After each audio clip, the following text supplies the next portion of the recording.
Good morning, Chairman Green, Ranking Member Thompson, members of the committee. It's been more than 5 weeks since Hamas terrorists carried out their brutal attacks against innocent Israelis, dozens of American citizens, and others from around the world. And our collective efforts remain on supporting our partners overseas and seeking the safe return of the hostages. But this hearing, focused on threats to our homeland, is well-timed given the dangerous implications the fluid situation in the Middle East has for our homeland security. In a year where the terrorism threat was already elevated, the ongoing war in the Middle East has raised the threat of an attack against Americans in the United States to a whole nother level. Since October 7th, we've seen a rogues gallery of foreign terrorist organizations call for attacks against Americans and our allies. Hezbollah expressed its support and praise for Hamas and threatened to attack U.S. interests in the Middle East. Al-Qaeda issued its most specific call to attack the United States in the past 5 years. Al-Qaeda in the Arabian Peninsula called on jihadists to attack Americans and Jewish people everywhere. ISIS urged its followers to target Jewish communities in the United States and Europe. Given those calls for action, our most immediate concern is that individuals or small groups will draw twisted inspiration from the events in the Middle East to carry out attacks here at home. That includes homegrown violent extremists inspired by a foreign terrorist organization and domestic violent extremists targeting Jewish Americans or other faith communities like Muslim Americans. Across the country, the FBI has been aggressively countering violence by extremists, citing the ongoing conflict as inspiration. In Houston, we arrested a guy who'd been studying bomb making and posted about killing Jewish people. Outside Chicago, we've got a federal hate crime investigation into the killing of a 6-year-old Muslim boy.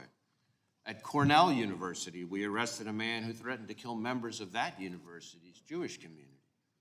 And in Los Angeles, we arrested a man for threatening the CEO and other members of the Anti-Defamation League. And I could go on. On top of the so-called lone actor threat, we cannot and do not discount the possibility that Hamas or another foreign terrorist organization may exploit the current conflict to conduct attacks here on our own soil.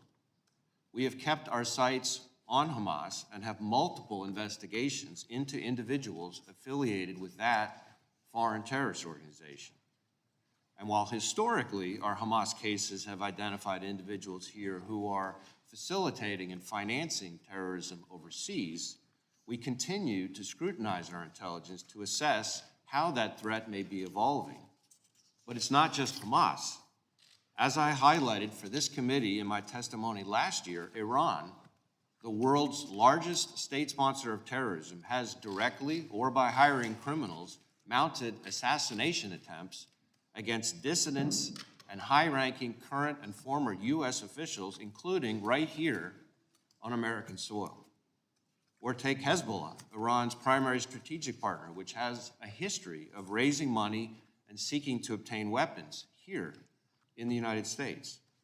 FBI arrests in recent years also indicate that Hezbollah has tried to seed operatives, establish infrastructure, and engage in spying here, domestically, raising our concern that they may be contingency planning for future operations in the United States.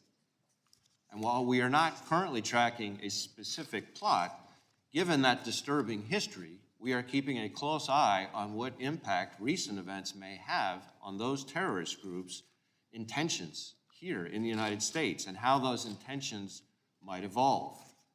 Now, I want to be clear. While this is certainly a time for heightened vigilance, it is by no means a time for panic. Americans should continue to be alert and careful, but they shouldn't stop going about their daily lives.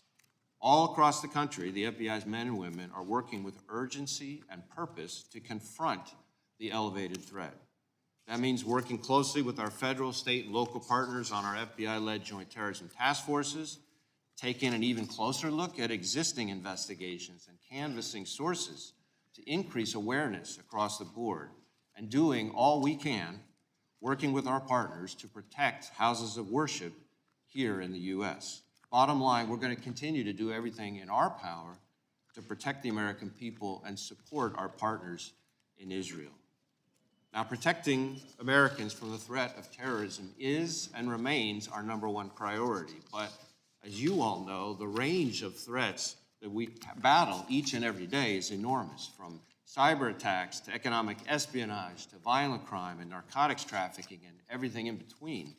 The problems we tackle aren't getting any easier, but we have continued to work to outpace our adversaries. We disrupted over 40% more cyber operations last year and arrested over 60% more cyber criminals than the year before.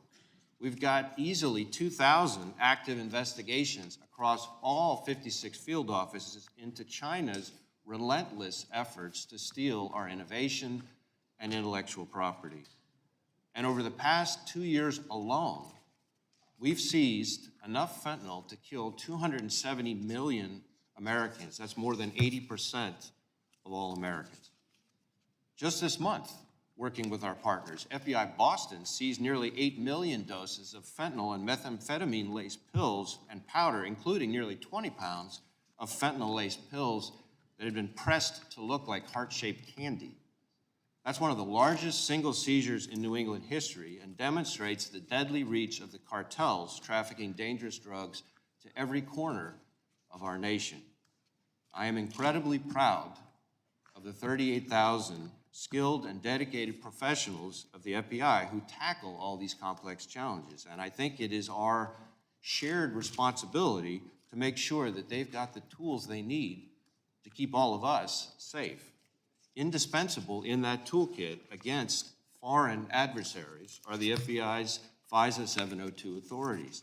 And I'm happy to talk about all the things the FBI has done over the past couple of years to make sure we're good stewards of our 702 authorities. But I can tell you, it would be absolutely devastating if the next time an adversary like Iran or China launches a major cyber attack, we don't see it coming because 702 was allowed to lapse. Or with the fast-moving situation in the Middle East, just imagine if some foreign terrorist organization overseas shifts its intentions and directs an operative here who'd been contingency planning to carry out an attack in our own backyard. And imagine if we're not able to disrupt that threat because the FBI's 702 authorities have been so watered down.